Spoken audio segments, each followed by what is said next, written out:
I see we already have some people joining us, so we'll be starting in about 2 minutes.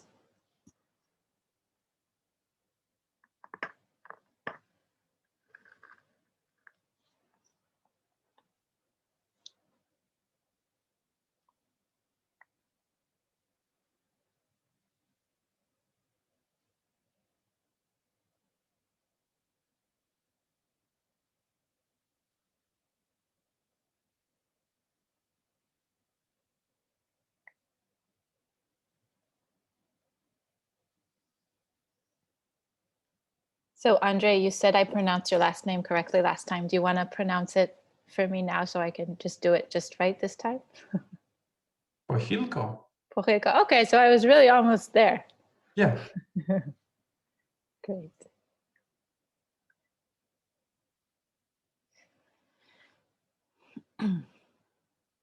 Okay, we'll be starting in about 2 minutes. Thank you to everyone who's already joined. We'll give a few more people another minute or two to join, and then we'll start.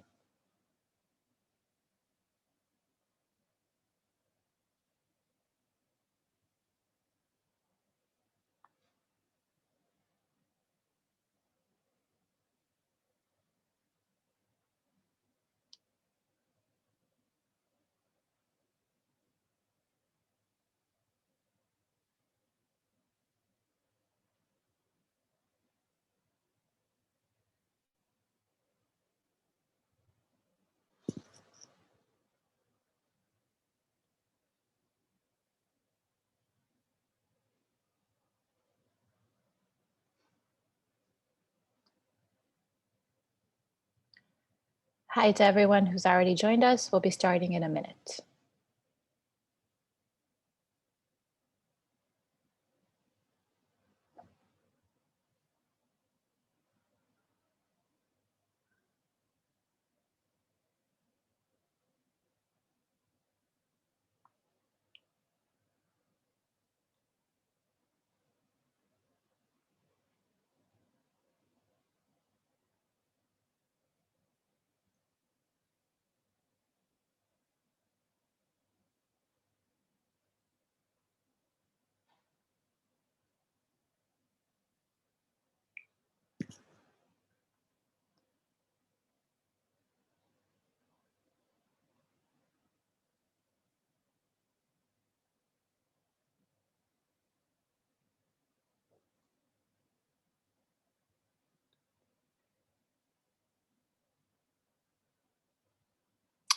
Okay, we'll be starting now. Good morning, good afternoon, good evening, wherever you are in the world. Thank you for joining us today on this webinar, second Mockintosh webinar about introducing Kafka mock actors with Mockintosh tool, which is an open source tool. Today we have Andrey Pokhilko, who is the co-founder and chief scientist at Up9. He's a prominent thought leader and innovator in the open source community. Previously, he was the chief scientist at Blazemeter and the open source initiatives leader at CA Technologies after Blazemeter was acquired by CA. He developed open source Taurus. He founded JMeter plugins, which is the premier source of JMeter plugins in the world. He developed tools that enhance the Apache JMeter protocol coverage and its analytical reporting capabilities. And before Blazemeter, he founded Load Sophia and led the load testing team for 5 years at Yandex, which is a search engine giant. And I can tell you on a personal level that I've known him for many years, and this is going to be a very delightful hour ahead of us. So with that, Andrey, I'm gonna pass it over to you to speak about the agenda. Yeah, so we have, as always, some suggestions in the beginning. For everyone, we will share the recording link after the webinar, so you will have access to the recording. You will be able to share it probably with your colleagues also. There will be a Q&A time at the end, so you can already start typing your questions in chat or wait until that time will come. And there will be a survey at the end of the, I think it will be, right, Noga? Yeah, sorry for that. There's a survey at the end, and we'd really appreciate that you answer it, because that helps us create the best content that's relevant and interesting for you. So we'll be sending it out with the follow-up emails with the recordings. And for the Q&A, you can use the chat, but there's also a Q&A button in the bottom panel. You can just click on it and write your questions anytime throughout the webinar. We'll have a dedicated time for this in the end, but just pop them in anytime that's comfortable for you. All right. And now I'm passing it on to you.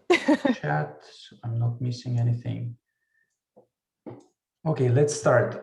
Today's agenda will be around Kafka and MOX and asynchronous message bus technologies, but we'll start with some updates about Mockintosh for those of you who've been on the past webinar. We will learn what is the challenge of having mocks around asynchronous services and asynchronous technologies. We will see how this is achieved with Mockintosh.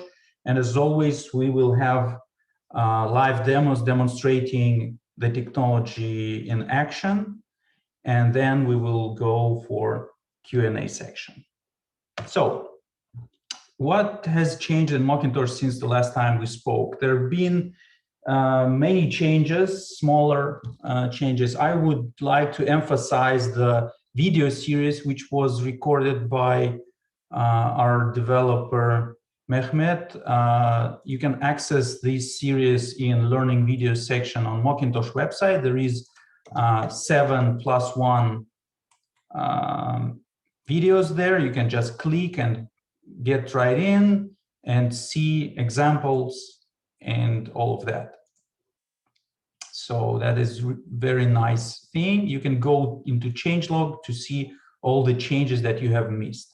The biggest change that happened is the mock actors introduction. I promised last time that we will get this capability in Mockintosh, and today I will be describing what does it mean and how do we do the mocking around asynchronous and Kafka. Just to refresh, what is service mock? The service mock is a replacement for real service, but as opposed to the real service, it is much simpler, it is lightweight, and it is controllable. So you can achieve certain testing and development capabilities and use cases using mock. And it should be easier than with the real service. About asynchronous message bus. Asynchronous messaging is an approach to inter-service communication, and it has big differences from classic request-response request-response communication pattern, because it allows service A to send the message to service B, but have no dependency on service B being present, available, being able to produce that. So it leads to loose coupling of components and improved scalability, because you can have different patterns of communication. For example, you can have whole swarms of services consuming messages from smaller count of producers, or you can have multiple consumers consuming the same message from the bus. There's a whole universe of asynchronous communications, and we know very popular implementations for asynchronous communications. It's Kafka, RabbitMQ, Redis, and many others, including cloud vendors like Google and Amazon, offering various types of technologies, but more or less they all work with the concept of message being produced and consumed from some message bus or queue. And today we will work with Kafka as example, but at the end I will tell you that we already have some other technologies covered and we are planning to cover more. What is the challenge of using mocks for asynchronous services? I would say that asynchronous communication gets its popularity relatively recently. So there is certain vacuum or lack of best practices around mocking those, because we still want to use mocking features for achieving isolation We want to abstract ourselves from services that we don't want to deploy, that we don't want to deal with, or we don't know how to deal with them, maybe because they are developed by different teams, and we want to abstract and isolate from that. And we need some practices for mocking the asynchronous services. There is known area, and Mockintosh, for example, covers that for synchronous communications in HTTP, but there is no good offering on the market of mocking for Kafka or other asynchronous technologies. Some people, when they have this task of abstracting from asynchronous communications, they are trying to find a solution to mock the message bus itself, to put some sort of Kafka mock or RabbitMQ mock in place of the real queue. And I will say that this is misleading approach because message bus plays passive role in communication with services. So you don't need to mock the transport layer. Instead, you need to mock the actual activity on it. There are code level mocks. For example, in Kafka, in the source code of Kafka, you can get and use the code level mocks in Java language, but those require you to have code level knowledge, dev skills, and it's harder to have common ground for communication and maintenance of services across different teams with different technologies, because not everyone uses Java with Kafka, and not everyone obviously has developer skills or deep into coding, into programming. So how do we achieve service isolation for asynchronous services?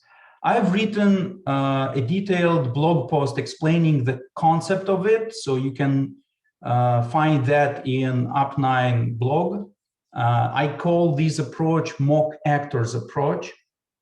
It means that we're not mocking the bus itself, but instead we mock whoever acts on that bus as consumer and producer, and eventually we are mocking services doing that.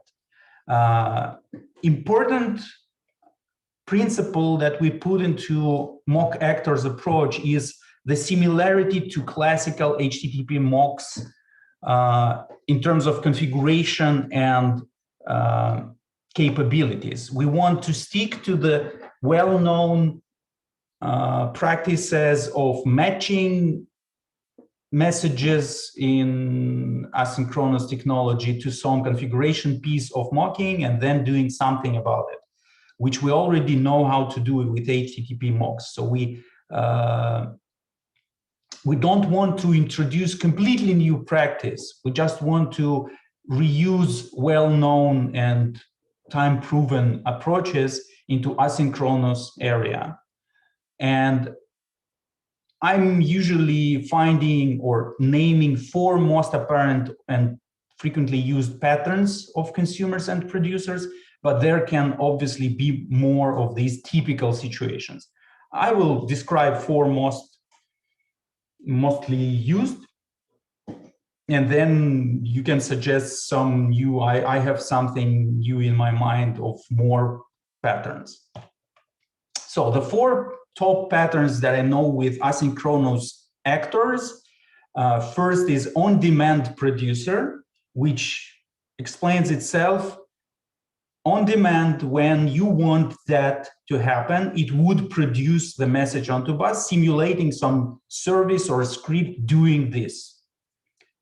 There is validating consumer pattern, which allows you to validate the fact of message appearing on the bus by consuming the message, because that's the way. Or if you need the message to be consumed, that's also a valid situation to use validating consumer. Validating consumer allows you to remember the message that's been consumed, access its fields, and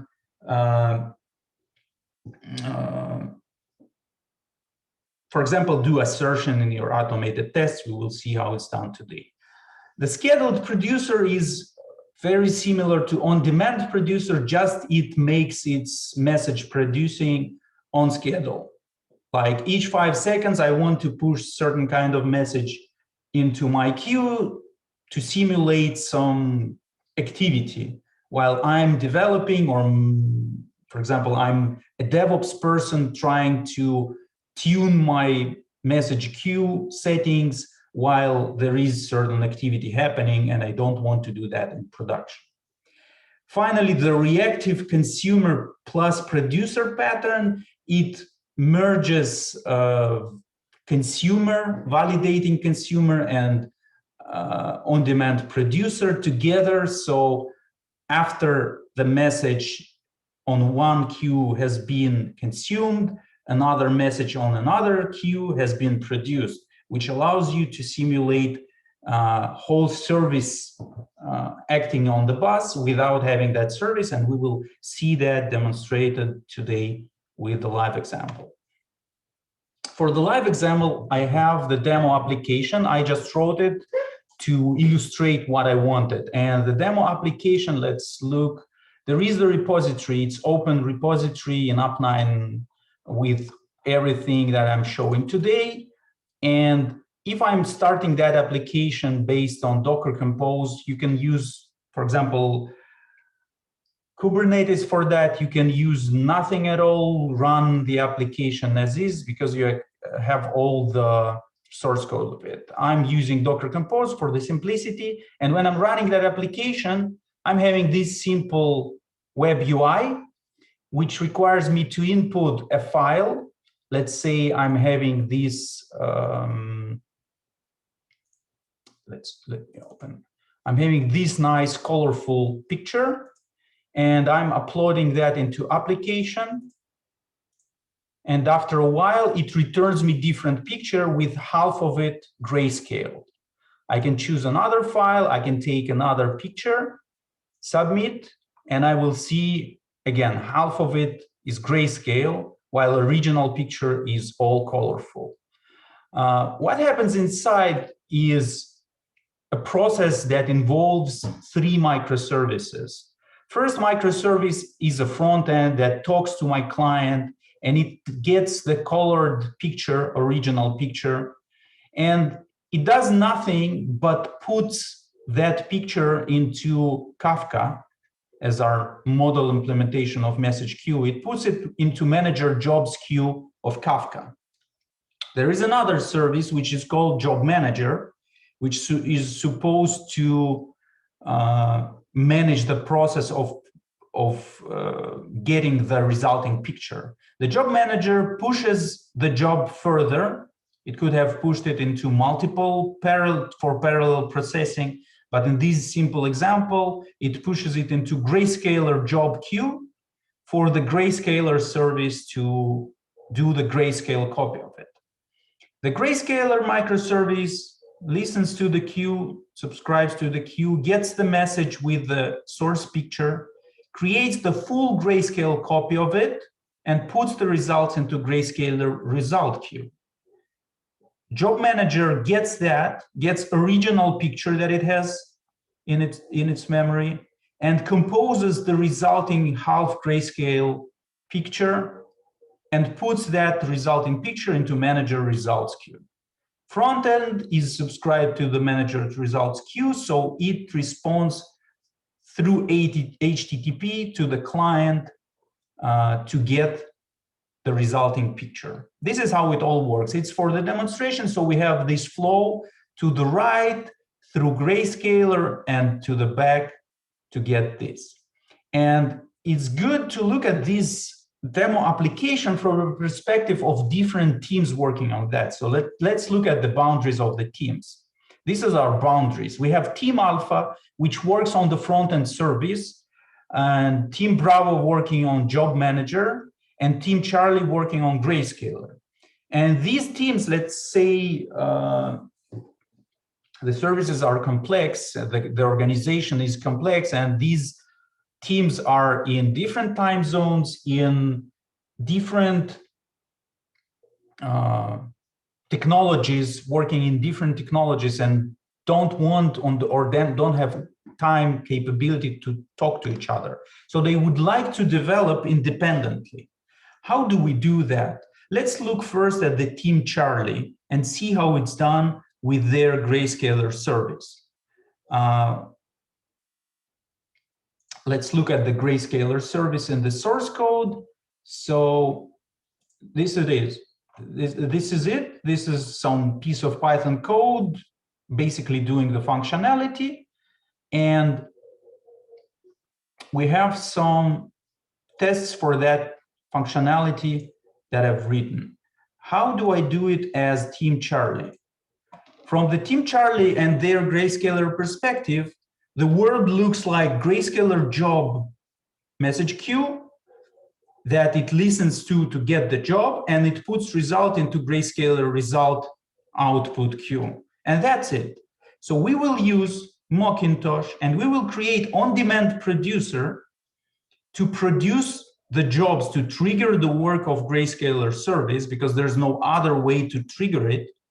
And we will also validate by using validating consumer that the Grayscaler results got the message with result.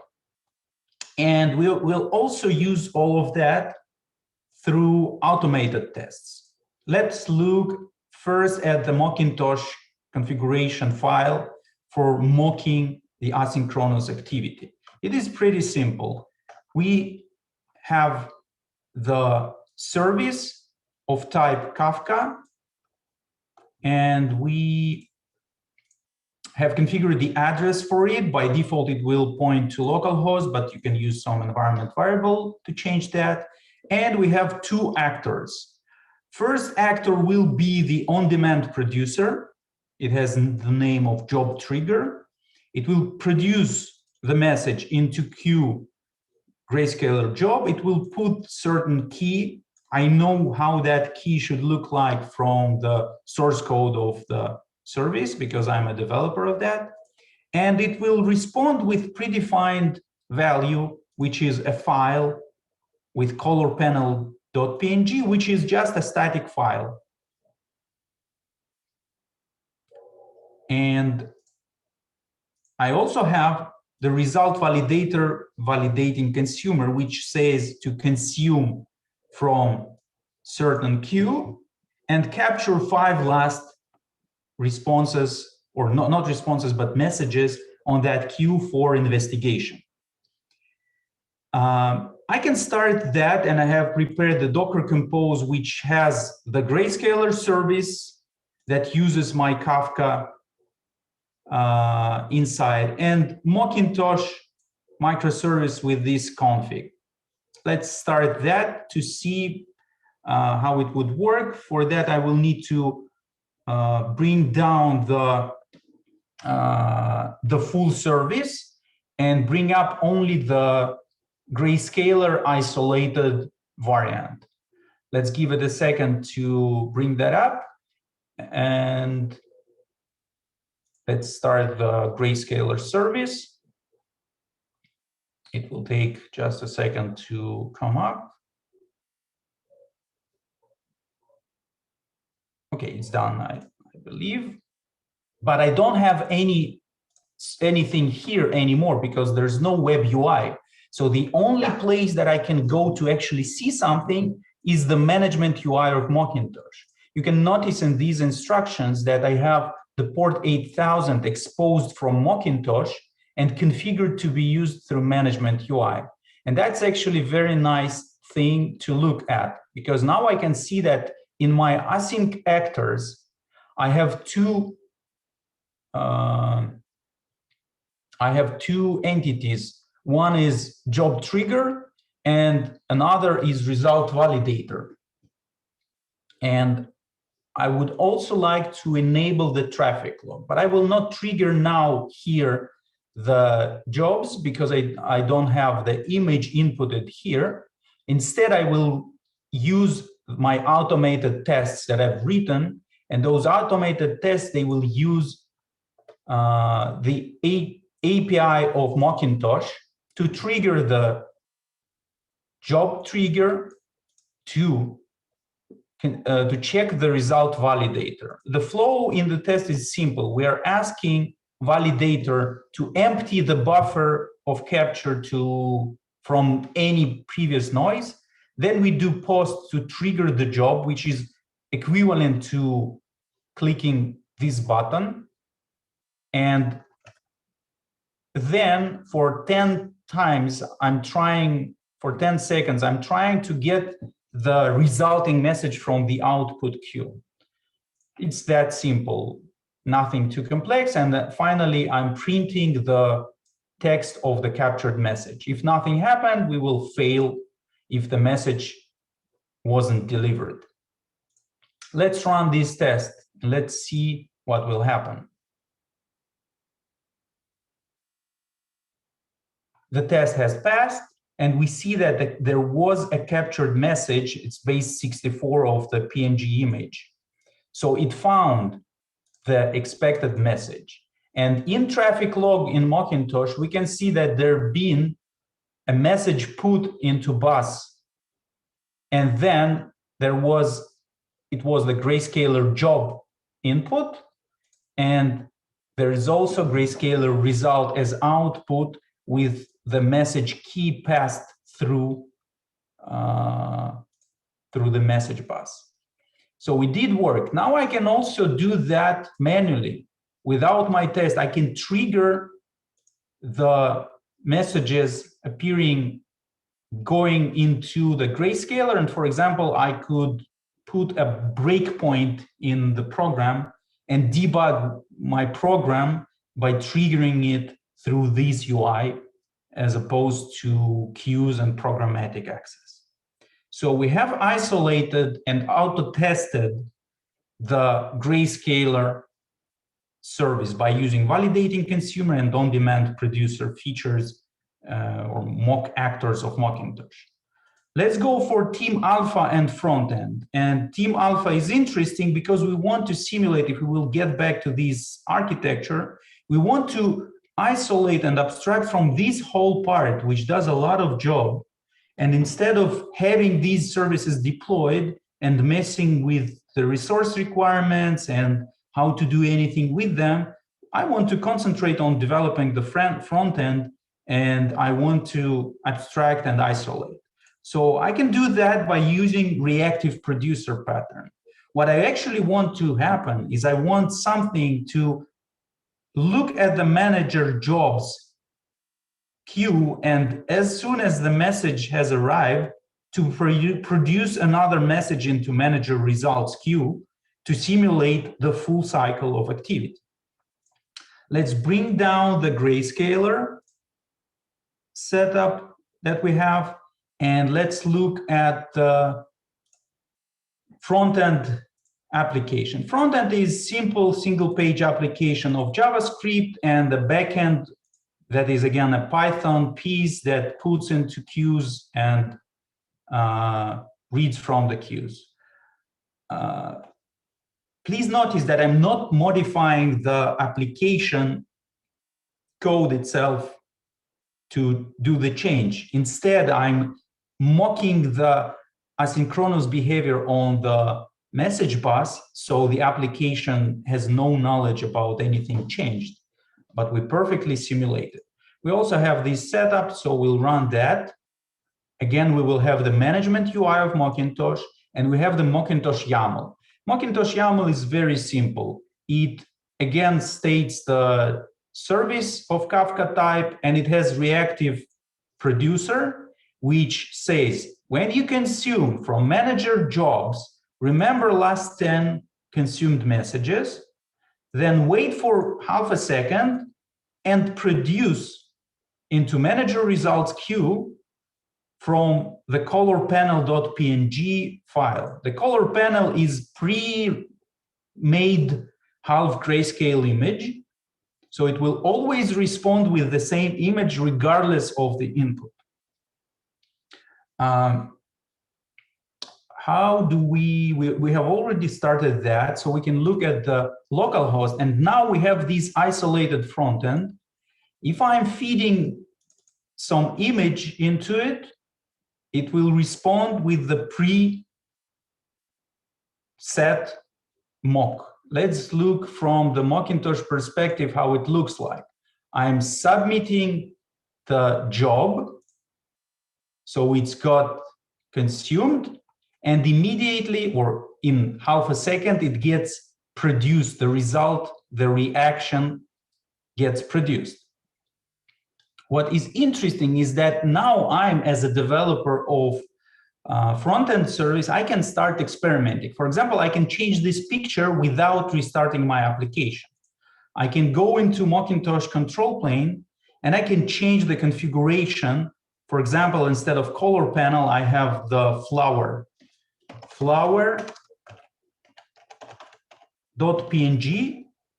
I'm applying the change, and now I'm clicking submit. And instead of this color panel, I should get, if everything went smoothly, I should get the, yeah, I got it, the flower. So now the flower is placed instead of color panel. I can even have interleaved setup when one time I'm getting one image, another time I'm getting another image, so I can just concentrate. Let's do that. I will have two producers. I will have a YAML list of producers. You will need to learn YAML syntax for that, and one will be color panel, and another will be the flower. So now, if I'll refresh that, if I'm sending an input, it will produce color panel, second time flower, color panel, flower. So there is certain flexibility. There are many features that I don't have time to show all. I want to proceed to other examples, but you can imagine that the front-end developer can now work with asynchronous technology and abstract from the whole application on the right and achieve certain flexibility to satisfy development needs here and have controlled behavior. So you don't rely anymore on some third party, for example, that gives you some occasional errors or some other undesired behaviors. So if we will look at the Team Bravo actually has the same situation as a grayscaler in terms of inputs and outputs. And on the other side, it should push to the grayscaler and consume from the grayscaler.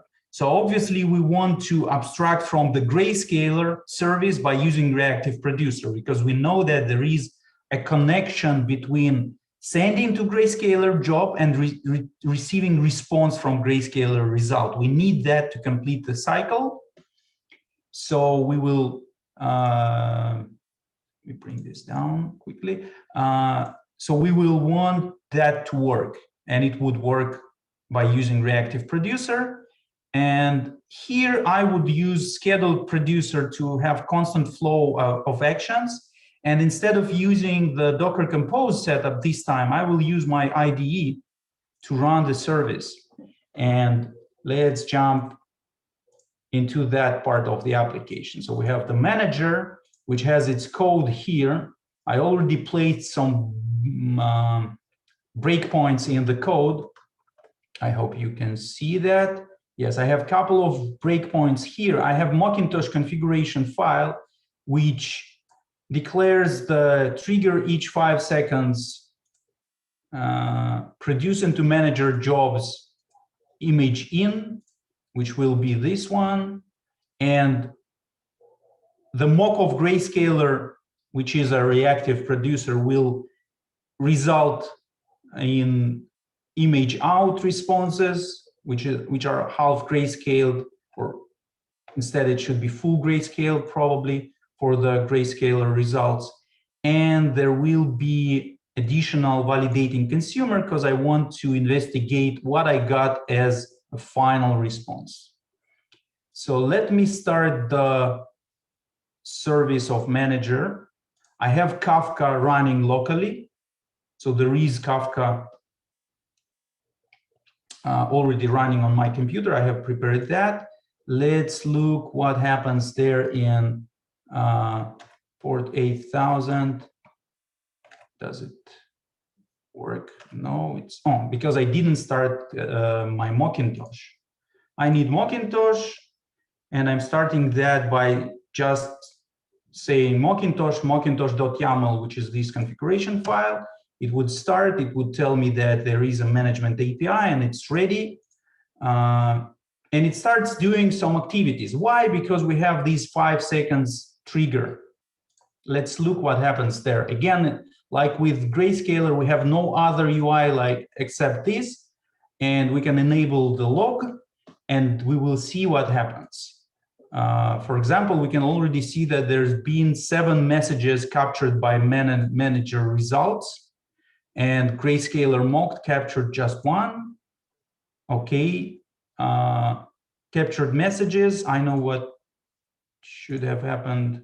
We didn't use breakpoints yet, but we'll go there in a second. So the activities are happening. We're looking here, and the messages start to come in. We can investigate their fields, pushes and consumes and produces of the messages to manager results, manager jobs, Grayscaler jobs, Grayscaler results, full cycle like we described it. Let's look how we can debug this application. Let's start it under debug. It will restart, and now I'm waiting for the breakpoint to come. And here we go. I did nothing. My scheduled producer has triggered the job, and I can now investigate the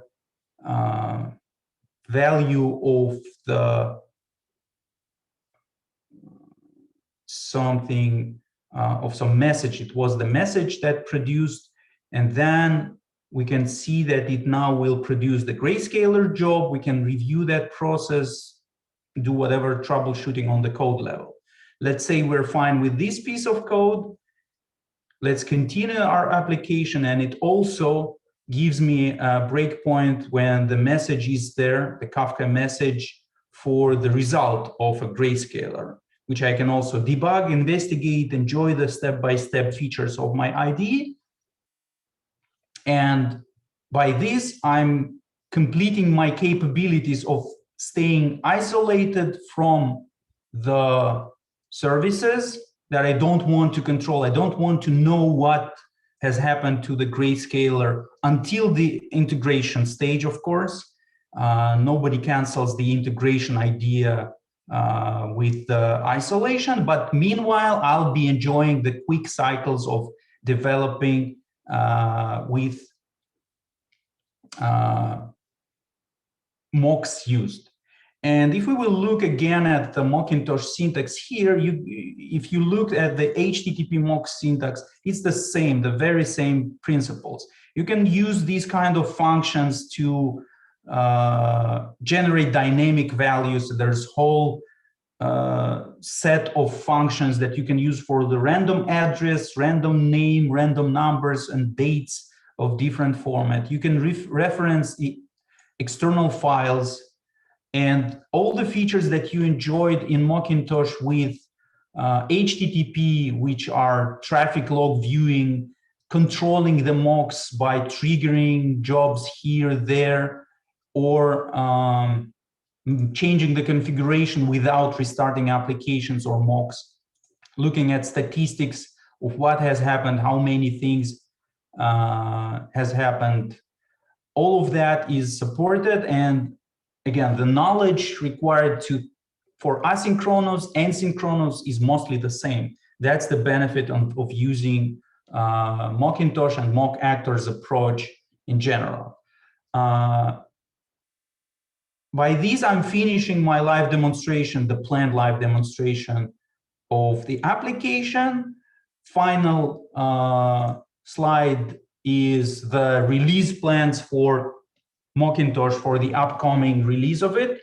We have already implemented the RabbitMQ support for the same mock actor pattern, ActiveMQ, Redis support. So all of that will be part of the upcoming release, which I expect to have somewhere like maybe next week, maybe week after. We will see. We have also implemented, last time there was this question of, can Mockintosh serve HTTP mocks from OpenAPI or Swagger documents? We have implemented that feature. Now you can just use your OpenAPI document and run Mockintosh straight on that document. It will serve the mock for that API. And we also planning on recording more learning videos to help people learn Mockintosh, understand how to leverage its capabilities, because there are so many interesting features which we have not yet described through articles, blog posts, and webinars. Of course, we will covering that more, but the videos, I think it's a good format for us to let people know about the features. So this is it with my today's demonstration. Again, there is a blog post on the Up9 website describing in written text even slightly more that I described here, the motivation behind mock actors. It's more about theory of it and less about Mockintosh.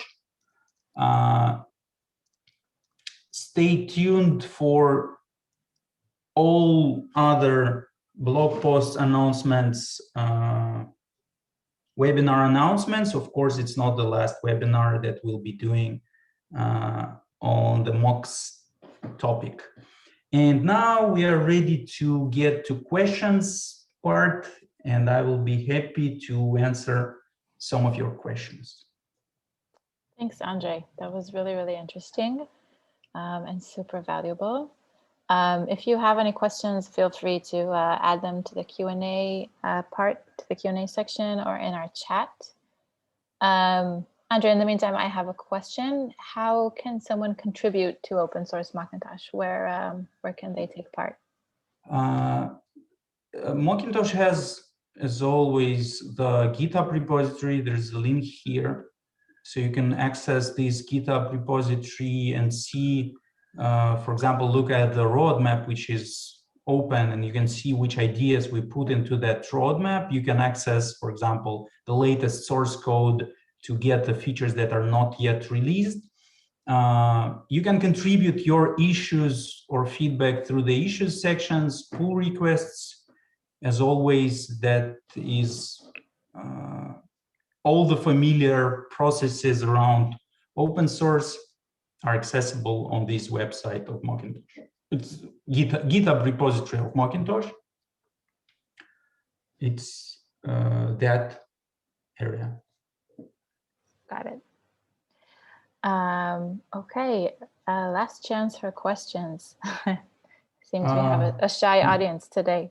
Yeah, no questions usually mean either nothing is clear or everything is super clear. So anyone in the audience, just let us know that the Zoom technology works. Just put something into chat, just a plus sign or whatever. So we know that you're there and not fell asleep.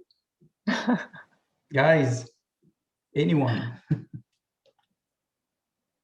Maybe you didn't find the chat section. Oh, okay. So cool. We got you. Maybe there's some delay. Yeah. Maybe there's some delay. Good. So I was happy to hold this session for you. Come for more. And thank you very much for coming. Cool. Thank you, everyone. You'll be getting the recording in the next, probably tomorrow, in the next 48 hours. Follow us on LinkedIn and our website to stay updated with all the Mockintosh content and information and the upcoming webinars. And feel free to reach out to us with any questions or ideas you may have. And thank you for all the compliments in the chat. It was indeed a great session and very informative. Have a wonderful rest of your day or rest of your evening. Yeah, that's it. Andrey, thank you so much again. Thank you, Noga. Thanks, everyone. Bye-bye. Bye-bye.